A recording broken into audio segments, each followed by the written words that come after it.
جی بالکل، حافظ آباد میونسپل کارپوریشن نے شہر کی مختلف جگہوں پر دکانداروں کی طرف سے بازاروں میں دکان کے آگے ناجائز تجاوزات کرنے پر محمد عمر نسیم MOR کی جانب سے کارروائی، جبکہ شہر حافظ آباد میں دکانداروں اور چھاپڑی والے روڈ کنارے ناجائز طریقے سے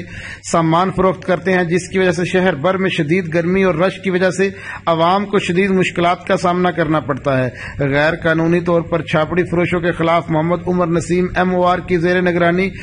میونسپل کارپوریشن کی ٹیم نے کارروائی کی، جس پر عوام نے میونسپل کارپوریشن حافظ آباد کے اس اقدام کو بھی خوب سراہا ہے اور اپیل بھی کی ہے کہ روزانہ کی بنیاد پر یہ کارروائی جاری رکھی جائے تاکہ عوام کو اندرون شہر شدید گرمی میں سکھ کا سانس نصیب ہو۔ جبکہ میونسپل کارپوریشن حافظ آباد کے افسران نے اس بات کی یقین دہانی بھی کروائی کہ روزانہ کی بنیاد پر ناجائز تجاوزات کرنے والے اور بازاروں میں رش کی وجہ بننے والے عناصر کے خلاف کارروائیاں جاری رکھی جائیں گی۔ کیمرہ ٹیم کے ساتھ اصغر عباس، حافظ آباد۔